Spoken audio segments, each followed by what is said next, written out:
The envelope arrived during the first dance. Mark would remember that detail later, how the stranger's hand appeared between champagne toasts and laughter. How the man's face seemed to dissolve into the crowd of wedding guests before Mark could even register what he'd been given. He slipped it into his jacket pocket without thinking, his attention pulled back to Isabella spinning in her white dress under strings of lights that turned the beach into something from a dream. Her laugh cut through the music, bright and unguarded, and he told himself that nothing else mattered. Not the warnings from his brother. Not the concerned emails from friends back in Seattle. Not the small voice in his head that occasionally whispered questions he refused to answer. This was his new beginning. Their new beginning. He pushed the envelope deeper into his pocket and pulled his bride closer, breathing in the jasmine in her hair. The Mayan resort in Palawan had been Isabella's choice, and Mark had agreed to everything. White sand, turquoise water, a sunset ceremony with her family and a handful of his relatives who'd made the trip. It was intimate and expensive, and exactly what she'd described during their video calls over the past 2 years. She had a way of painting pictures with words, making him see things before they happened.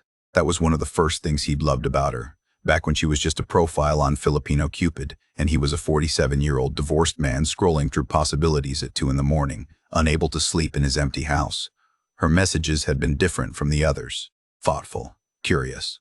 She'd asked about his daughter, his work in commercial real estate, his childhood in Oregon. She shared stories about growing up in Quezon City, her mother's sari-sari store, her dreams of becoming a teacher before money ran out. There was a vulnerability in her words that made him want to protect her, and a strength that made him respect her. 3 months of messages became video calls. 6 months became plane tickets. A year became promises. His ex-wife Jennifer had called him stupid. That conversation had happened in a Starbucks parking lot when he'd driven to Bellevue to pick up his daughter for the weekend. Jennifer had seen Isabella's photos on his Facebook, and her expression had shifted into something between pity and contempt. "She's 28, Mark. You're almost 50. You don't think that's a red flag? You don't think she might have other motivations?" He'd defended Isabella, cited the age difference between Jennifer and her new husband, accused her of jealousy. But Jennifer had just shaken her head. "I'm not jealous. I'm concerned. These international dating sites, they're full of scammers. Women who target lonely men with money." He'd driven away angry, but the words had lodged somewhere in his chest. His brother Tom had been more direct during a phone call that stretched past midnight. "Do a background check. Hire someone in Manila. Find out if she's really who she says she is." Mark had considered it. He'd even Googled private investigators in the Philippines. But then Isabella had sent him a video of her mother cooking adobo, and the old woman had waved at the camera and said in broken English that she was happy her daughter found a good man, and Mark had closed the browser tab and told himself that love required trust. The wedding day had started with rain, a brief tropical downpour that sent the staff scrambling to move chairs and adjust the canopy. Isabella had laughed it off, called it good luck, kissed him in front of the nervous wedding coordinator. By noon, the sky had cleared into brilliant blue, and by 4 o'clock, when they exchanged bows with the sun beginning its descent, everything seemed impossibly perfect. Her family filled the bride's side, dozens of cousins and aunts and uncles who'd traveled from Manila and Cebu and provinces he couldn't pronounce. His side was sparse, just Tom and his wife, his daughter Emily who'd flown in from college, and 2 friends from Seattle. The imbalance was obvious, but Isabella had squeezed his hand and whispered that now he had a big family, that she was giving him the gift of belonging. The priest was Filipino, the ceremony a mix of English and Tagalog, and when Isabella said, "I do," her eyes had filled with tears that caught the golden light. Mark had felt something break open in his chest, a wall he built after the divorce crumbling into dust. This was real. This was worth the risk. The reception blurred into music and food and toasts that grew progressively drunker. Tom had stood to speak, his words careful and diplomatic, welcoming Isabella to the family while his eyes carried warnings Mark chose to ignore. Emily had been warmer, hugging her new stepmother and complimenting her dress and seeming genuinely happy for her father. Isabella's mother had cried through her entire speech, most of it in Tagalog, but the emotion needed no translation. The DJ played a mix of American classics and Filipino love songs, and Isabella had danced with her uncles and her cousins, and finally with Mark, as the sky darkened and the ocean became a black mirror reflecting stars. That's when the man had appeared. Mark had been laughing at something Isabella said when he felt the tap on his shoulder, turned to see a Filipino man in his 60s, thin and serious, wearing a barong that looked too formal for a wedding guest. The man had handed him the manila envelope without a word, and when Mark had started to ask who he was, the man had already vanished into the clusters of dancing relatives, Isabella hadn't noticed. She'd been pulled away by her cousins for photos, and Mark had stuffed the envelope away and returned to the celebration, to the cake cutting and the bouquet toss and the sparklers that lit up the beach like fallen stars. It wasn't until they reached their honeymoon suite that Mark remembered the envelope. The room was absurd in its luxury, all white linens and orchids and a balcony overlooking the ocean. Champagne waited on ice. Rose petals traced a path to the bed. Isabella had kicked off her heels and collapsed onto the mattress, laughing, her dress spreading around her like foam. "I can't believe we're married," she'd said, and the joy in her voice had sounded so genuine that Mark felt ashamed for the doubt that occasionally surfaced in quiet moments. He'd started to undress, loosening his tie, when his hand brushed the envelope still tucked in his jacket. Isabella had disappeared into the bathroom, and he could hear the shower running, hear her humming something he didn't recognize. He should have waited, should have thrown it away or opened it with her beside him. But something in the way the stranger had looked at him, urgent and sad, made him slide his finger under the seal. The photographs came first. Isabella in a wedding dress, but not the one from today. This dress was different, simpler. And the man beside her wasn't Mark. He was white, maybe 60, with gray hair and an uncomfortable smile. The background showed a different beach, a different country. Mark's hands had started shaking as he shuffled to the next photo. Another wedding. Another man. This one younger, European-looking, standing in what appeared to be a courthouse. Isabella wore red. Her smile was wider. The third photo showed Isabella with an Asian man, older, and they weren't at a wedding but on a yacht, and she was kissing his cheek while his hand rested on her waist in a way that suggested ownership. Mark's breath had become shallow. He set the photos down and picked up the documents. The first was a marriage certificate from 2019, Isabella Cruz to Robert Morrison, dated June 15th, location Cebu City. The marriage had been annulled 8 months later. The next document was another certificate, 2021, Isabella Cruz to Henrik Anderson, married in Manila, annulled after 6 months. The third wasn't a marriage certificate but a death certificate.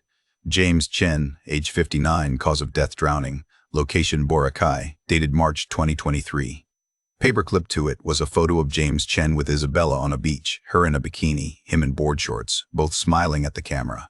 Attached to that was a police report, partially in Tagalog but with enough English for Mark to understand. Investigation into suspicious death. Witness statements. Isabella Cruz questioned and released, no charges filed. Accidental drowning, final ruling. The shower had stopped. Mark had looked up, his vision blurring at the edges, his heart hammering against his ribs. There were more pages. Bank statements showing transfers from Robert Morrison's account to an account in Isabella's name. $50,000, $70,000. Then the account closed. Another set of statements showing transfers from Henrik Anderson. A legal document in Norwegian with an English translation paperclipped on top. A settlement agreement, Anderson paying Isabella $200,000 to go away quietly. And more photos, dozens of them. Isabella with different men at different restaurants in different cities. Her smile consistent, her beauty weaponized. Some of the men looked happy, some looked dazed. One looked angry, his hand gripping her arm while she stared at the camera with an expression Mark couldn't read. The bathroom door had opened. Steam rolled out and Isabella emerged wrapped in the hotel's white robe, her hair wet and dark down her back, her face scrubbed clean of makeup. She'd looked younger without it, more like the girl in her first profile pictures. She'd smiled at him, that smile he'd fallen in love with across thousands of miles of fiber optic cable and satellite signals. Then she'd seen his face, seen the papers scattered on the bed.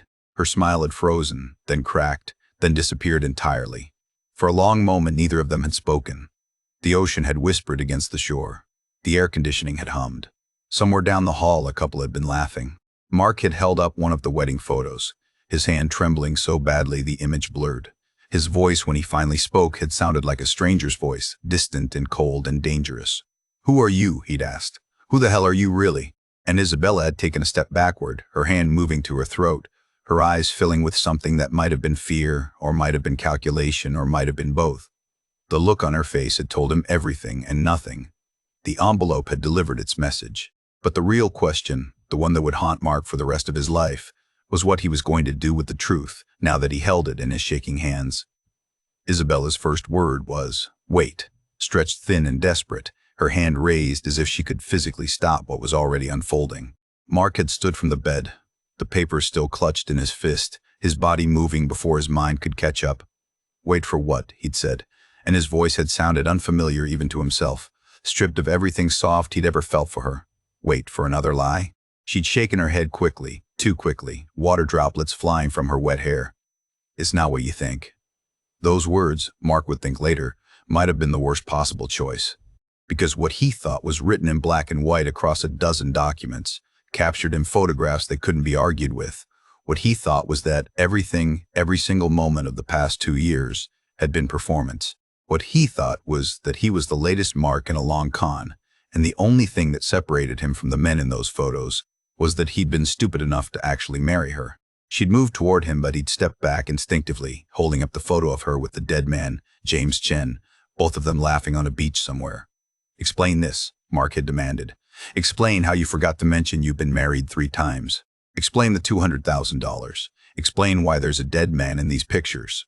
Isabella's face had done something complicated, cycling through expressions too fast to track. Shock, fear, anger, and then settling into something that looked like resignation, or maybe relief, as if she'd been waiting for this moment and was almost glad it had finally arrived. She'd sat down on the edge of the bed, the robe pulling tight around her, and when she spoke, her voice had changed entirely. The brightness gone, replaced by something flat and tired. You hired someone to investigate me, she'd said. It wasn't a question. Mark had laughed, a harsh sound that hurt his throat. I didn't have to. Someone handed me this at our wedding. Our wedding, Isabella, some old man walked up during our first dance and gave me proof that my wife is a con artist. The word wife had made her flinch. She'd looked down at her hands, at the gold band Mark had slid onto her fingers 6 hours earlier. Then she'd started talking, and Mark had wanted to cover his ears like a child, wanted to unhear what was coming, but he'd forced himself to listen. Her story came out in pieces, fragments that didn't quite connect. She admitted the marriages. Said the first one, Robert Morrison, had been different. She'd been 23, working at a call center in Manila, and he'd been a customer who'd flirted during a tech support call. He'd come to visit. They'd fallen in love, or she'd thought it was love. He was divorced, lonely, generous. The marriage had been his idea. But after a few months, he'd started asking her to recruit other girls, her cousins, her friends from work. He'd wanted to start a matchmaking business, he'd called it, connecting Filipino women with Western men. She'd refused. They'd fought. He'd offered her money to walk away, and she'd taken it because by then she'd understood what he really wanted, and it wasn't a wife. Henrik had been different, she'd said. She'd met him online a year later, and he'd seemed kind, stable, an engineer from Oslo who collected vinyl records and cooked elaborate meals and sent her pictures of snow. She'd been honest with him about Robert, told him about the failed marriage, and Henrik had said everyone deserved a second chance. But after the wedding, after she'd moved to Norway, things had changed. He'd become controlling, checking her phone, tracking her location, accusing her of talking to other men. She'd felt trapped in his apartment during the long, dark winters, and when she'd finally told him she wanted to leave, he'd threatened to have her deported, to tell immigration she'd married him for a visa. The money had been his idea, buying her silence, making the problem disappear. She'd come back to Manila with nothing but guilt and $200,000 she'd sent to her mother to pay off debts and buy a house. And James Chen, Mark had interrupted, his voice sharp. What about the dead guy? Isabella's expression had shifted into something harder to read. Grief, maybe, or practiced grief. Mark couldn't tell anymore. James had been the worst mistake, she'd said quietly. She'd met him on a dating site 6 months after Norway, and he'd seemed safe, widowed, gentle. He'd never pressured her. They'd dated for a year before he proposed, and she'd said no at first, told him she was bad luck, that marriage ruined everything she touched. But he'd insisted, said he didn't care about her past. They'd planned a small ceremony in Boracay. But the week before the wedding, James had gotten drunk one night and confessed something. He had cancer. Stage 4, 6 months to live, maybe less. He wanted to be married when he died because his family had disowned him for dating a Filipina, and he wanted to leave everything to someone who'd actually cared about him. Isabella had been horrified. She'd tried to call it off, but James had begged her. Married him anyway. 2 months later, he'd drowned while they were swimming. She'd been there. She'd tried to save him. The police had investigated because she was the beneficiary of his will, but the autopsy showed he'd had a seizure in the water, probably related to the tumors in his brain. She'd inherited his estate and immediately given most of it to his estranged daughter, kept enough to survive, tried to disappear. Mark had listened to all of this standing by the window, his reflection ghostly in the dark glass. Every word Isabella spoke sounded both true and false, possible and impossible. He'd wanted to believe her. Some part of him still wanted to believe that there was an explanation that made sense, that let him keep the version of her he'd fallen in love with. But the documents on the bed told a different story. The pattern was too clean. 3 marriages, 3 men, 3 windfalls of money, and now Mark, marriage number 4. He'd turned to face her and asked the question that made his chest feel like it was caving in. So what am I? What was this? She'd looked up at him, and her eyes had been wet, but Mark couldn't trust tears anymore. "You're different," she'd whispered. "I love you." This was real. But the words landed hollow because how many times had she said them before? How many hotel rooms had hosted this exact scene with different men holding different evidence? Isabella had stood up then, moving toward him with her hands out like she was approaching something wild. "Mark, please. Let me explain everything. There's more you don't know." "I was trying to tell you, but I didn't know how." He'd backed away until he'd hit the wall. "Tell me what? That you're really a good person? That this is all coincidence?" She'd stopped walking, her face crumpling. "No," she'd said. "That I was trapped. That I didn't have a choice." Mark had felt something cold spread through his chest. "You didn't have a choice but to marry 3 men for money?" She'd shaken her head violently. "You don't understand. There are people. A group. They find girls like me, girls who are pretty and poor and desperate, and they train us. How to talk to foreign men. How to make them fall in love. How to get them to send money, or marry us, or sponsor visas. They take most of what we make. If you don't cooperate, they threaten your family. Robert was one of them. He recruited me. Henrik was supposed to be a target, but I tried to make it real and it failed. James was me trying to escape and it ended in death." Mark had felt the room tilting. This was too much. Too complicated. Every answer spawned 10 new questions and he couldn't process any of it. His hands had gone to his head, fingers digging into his scalp. "So I'm what? Number 4 in your escape plan?" Isabella had started crying harder. "No, you were supposed to be different. I stopped working with them after James died. The first deactivated all my old profiles. But I was lonely, and I made one last account, and you messaged me, and you seemed so kind, and I thought maybe I could have something real. I thought maybe I could tell you eventually, and you'd understand." Mark had laughed bitterly. "When were you planning to tell me?" "On our 5th anniversary. She'd wiped at her face with the sleeve of the robe. "I wanted to tell you before the wedding. I tried. But every time I started, I got scared you'd leave, and I couldn't lose you. I couldn't go back to that life." He'd pushed off from the wall and grabbed his phone from the nightstand. "Who sent this envelope? Who was that man?"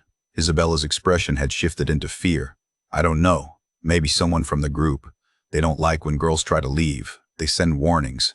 Or maybe it was Henrik. He's been sending me messages saying he'd ruin my life if I ever got married again." Mark had scrolled through his contacts, looking for Tom's number, needing to talk to someone whose words he could trust. Isabella had moved quickly, putting herself between Mark and the door.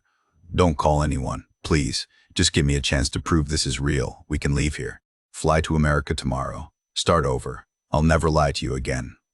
Her desperation had felt like manipulation, and Mark had shoved past her, not roughly but firmly, and she'd stumbled backward. That's when he'd seen it. Her phone on the dresser, screen lit up with a notification, a message in Tagalog from a contact saved only as M, even from across the room. Mark could see the preview, "Nakatanggap ba niya?" Did he receive it? He grabbed the phone before Isabella could react. She'd lunged for it, but Mark had held it away, swiping to unlock it. No passcode. The messages with M filled the screen. Dozens of them over the past weeks. Mark's Tagalog was non-existent, but he could use the translate function, and what he read made his vision narrow to a tunnel. Messages about Mark's bank accounts, his property holdings, discussion of prenups and how to contest them, references to previous payouts and percentages. M asking if Mark suspected anything. Isabella responding 2 days before the wedding that everything was going according to plan. The most recent message, sent during their wedding reception while Mark was giving his vows, was from Isabella. "Kasal na kami, maghihintay ako ing signal. We're married now, waiting for your signal." Mark had looked up from the phone to find Isabella pressed against the wall, her face drained of color. The translator had mangled some of the Tagalog, but the meaning was clear enough. This had been planned. The wedding. The timing. Maybe even the envelope was part of it. A way to create drama that would let her play victim and make Mark feel guilty for doubting. He'd thrown the phone at the bed and it had bounced once before landing among the scattered papers. Isabella had started talking fast, words tumbling over each other. "That's not what it looks like. Me is my handler, but I was trying to stall him.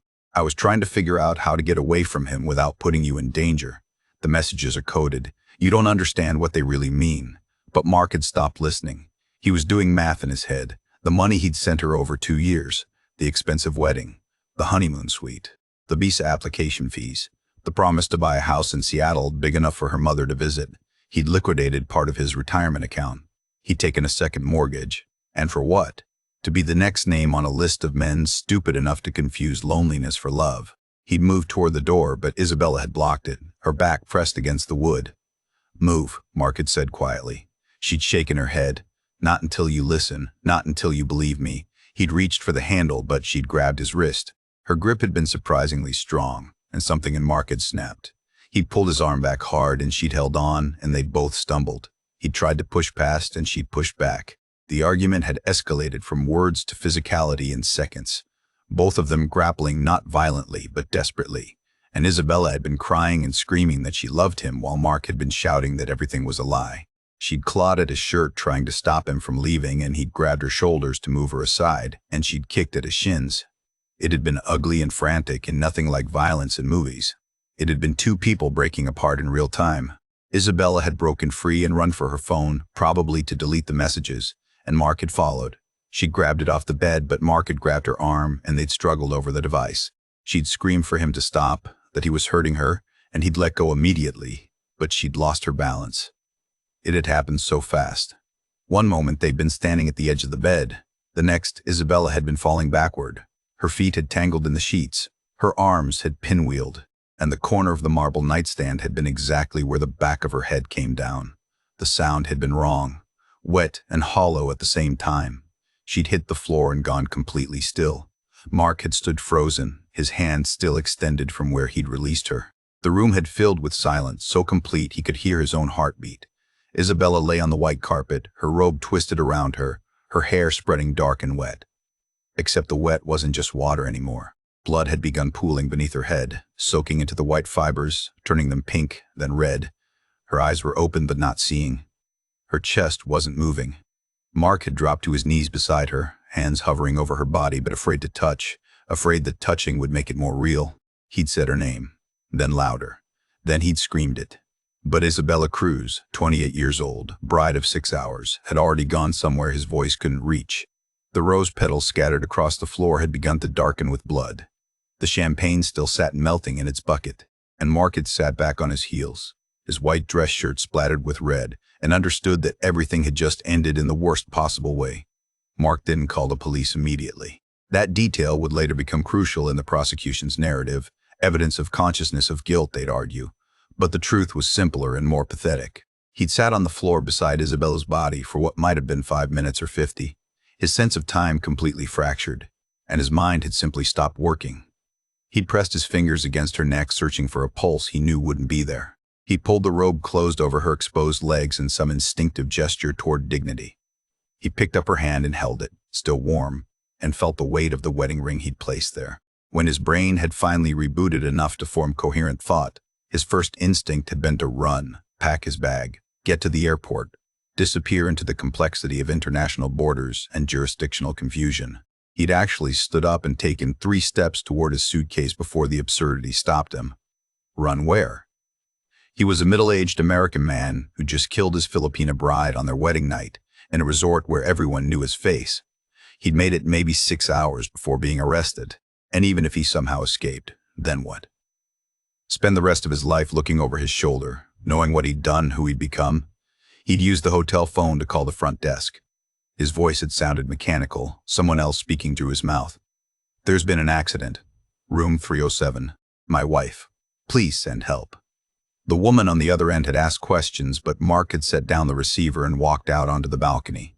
The ocean had continued its rhythm, indifferent to human catastrophe. The sky was full of stars. Music from another wedding reception drifted across the beach. Mark had thought about jumping. The balcony was high enough. But even that escape felt like cowardice, and if he was going to be a killer, he could at least avoid being a coward too.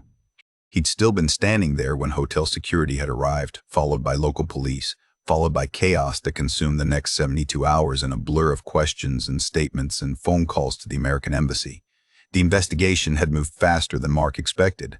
The police had seized Isabella's phone and his phone, and the envelope with its damning contents. They'd photographed the room from every angle, the blood on the marble nightstand, the scattered papers, the champagne nobody had drunk. They'd interviewed hotel staff who'd heard shouting. They'd taken statements from wedding guests, including the ones who'd seen Mark's face when he'd returned from the bathroom during the reception, how he'd seemed distracted and angry after that. But they'd also found the messages. The conversations between Isabella and M, whose real name turned out to be Martin Cruz, Isabella's uncle. The police had brought him in for questioning within 24 hours, and the case had cracked open in ways that made Mark's head spin. Martin Cruz ran what the National Bureau of Investigation called a sophisticated romance scam operation. He recruited young women, usually relatives or daughters of people in debt to him, and trained them in what he called relationship development. They maintained profiles on international dating sites under his supervision. He coached them through conversations with foreign men, teaching them what to say, when to ask for money, how to build emotional dependency. Some girls worked entirely online, never meeting their marks, extracting wire transfers for fake emergencies. Others, the most beautiful and talented performers like Isabella, were deployed for long-term operations, marriage, immigration, access to Western bank accounts. The girls kept a small percentage. Martin took the rest. He had a network of associates in Manila who provided forged documents, lawyers who specialized in quick annulments, even a woman who played the role of dying mother whenever a girl needed to request emergency funds. The FBI had been investigating Martin for 3 years, but couldn't make charges stick. The victims were too embarrassed to testify. The girls were too scared. Evidence kept disappearing. But Isabella's death and the publicity around it had finally given them leverage. Several of Martin's other recruits had come forward once he was in custody. They described the operation in detail, how Martin had controlled them through debt and threats and sometimes violence, how he'd forced Isabella into the marriage with Robert Morrison after her father had borrowed money for surgery and couldn't repay, how she'd tried to escape multiple times and he'd always pulled her back. The story that emerged in police reports and news coverage painted Isabella as both perpetrator and victim, a woman who'd scammed men but had herself been trapped in a system she couldn't escape. The truth about her previous marriages had proven more complicated than either Isabella's explanation or Mark's assumptions. Robert Morrison, when investigators finally tracked him down in California, admitted he'd been part of Martin's network. He'd paid Isabella to marry him so he could claim he had Filipino family ties for a business deal.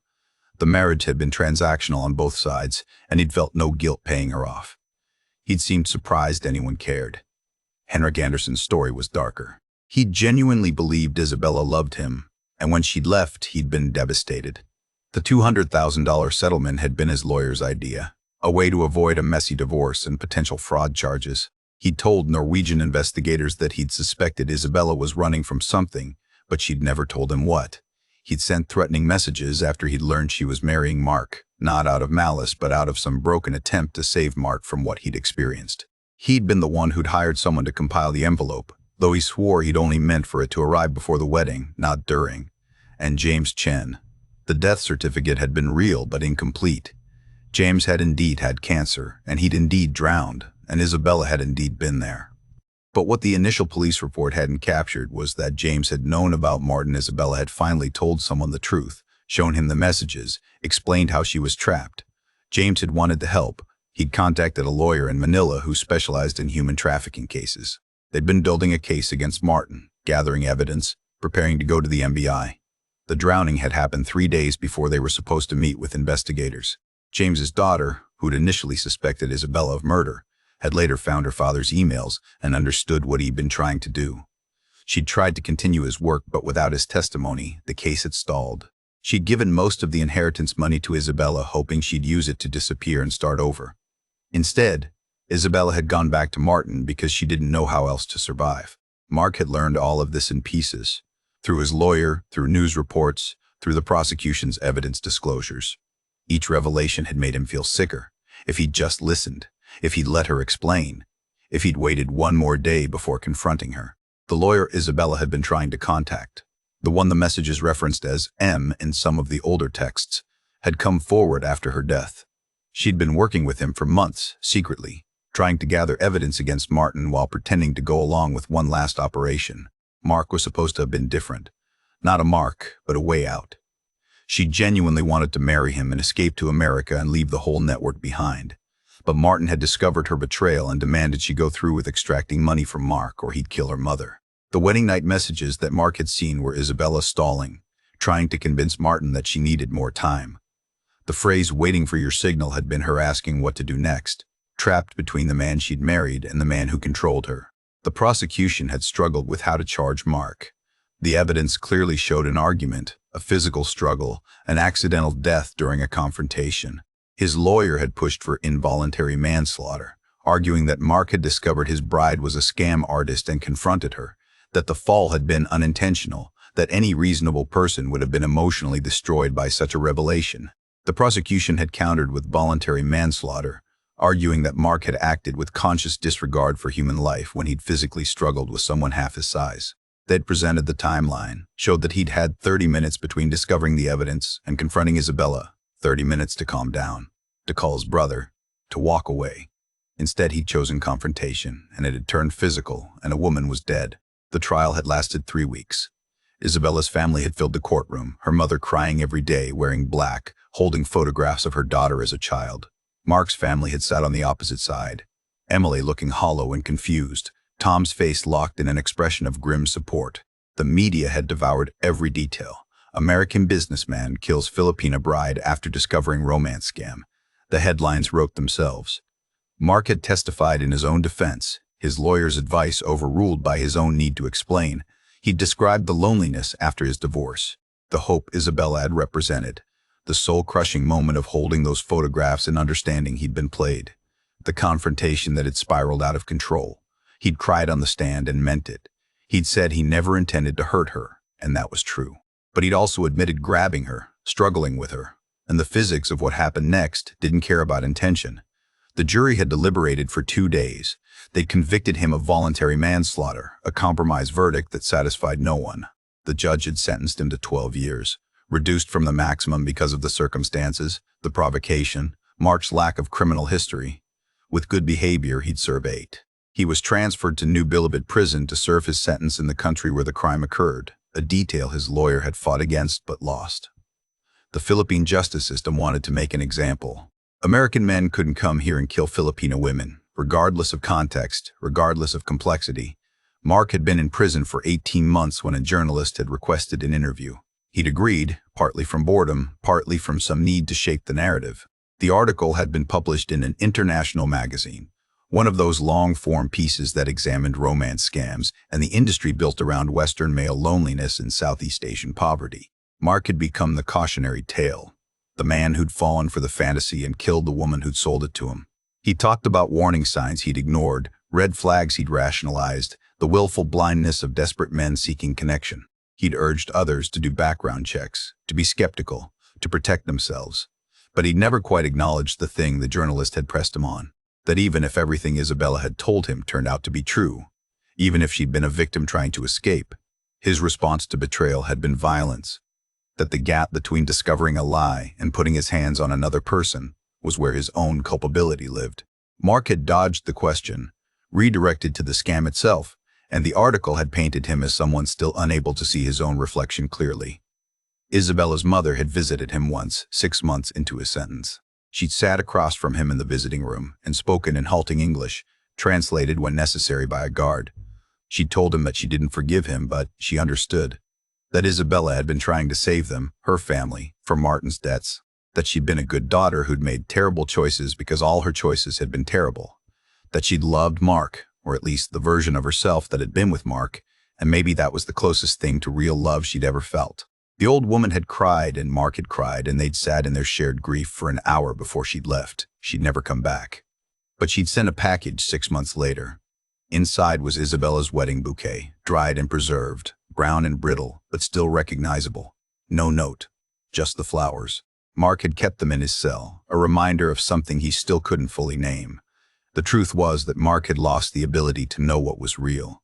In prison, he'd had endless time to replay every conversation, every message, every moment with Isabella. Some days he believed she'd loved him. Other days he believed it had all been performance. Most days he believed both things were true, that human motivation was never simple, that Isabella had been many people at once, victim and villain, and vulnerable woman and skilled manipulator. The version of her that had laughed during their first video call might have been as real as the version that had sent coded messages to her handler. People contained multitudes. Contradictions didn't cancel each other out. What haunted Mark most wasn't the uncertainty about Isabella's feelings. It was the certainty about his own actions. Whatever she'd done, whatever lies she'd told, whatever trap she'd set, his hands had been the ones that grabbed her. His force had been what made her fall. In that moment, stripped of pretense and confronted with betrayal, he became someone capable of violence. Not premeditated murder, the courts had agreed, but violence nonetheless.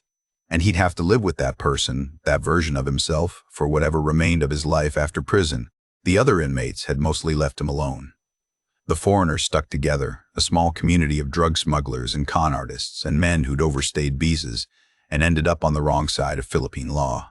Mark had become the guy who'd killed his wife, which earned a certain dark respect in a place where many men had done worse. He'd taught English classes to inmates preparing for release. He'd learned Tagalog. He'd read hundreds of books. He'd become a model prisoner because he had nothing else to become. Emily had visited twice in 18 months. The conversations had been strained.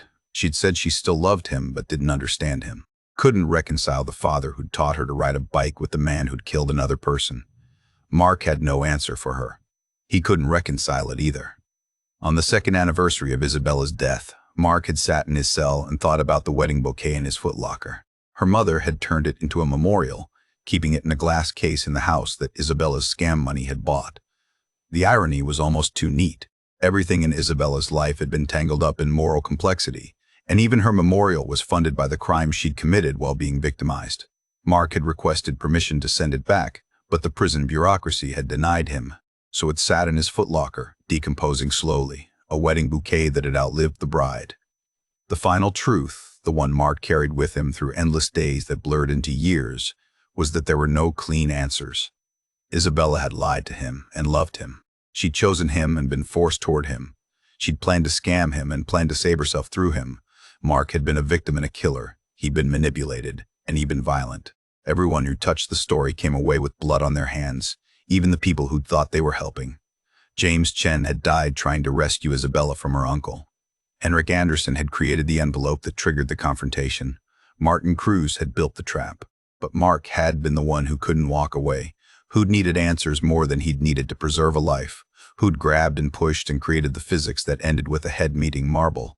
Sometimes late at night when the prison was as quiet as it ever got, Mark would think about that moment on the balcony after he'd made the call, how easy it would have been to climb over, how the ocean would have been cold and the fall would have been quick. He'd chosen to live and face consequences, and he still didn't know if that was courage or cowardice. Just like he'd never know if Isabella's final look, right before she fell, had been fear or relief. Some questions don't have answers. Some stories don't have heroes. Some weddings end in blood instead of champagne, and all you can do is bear witness to the wreckage and try to understand how love and lies and violence can occupy the same space, the same moment, the same hotel room overlooking an indifferent sea.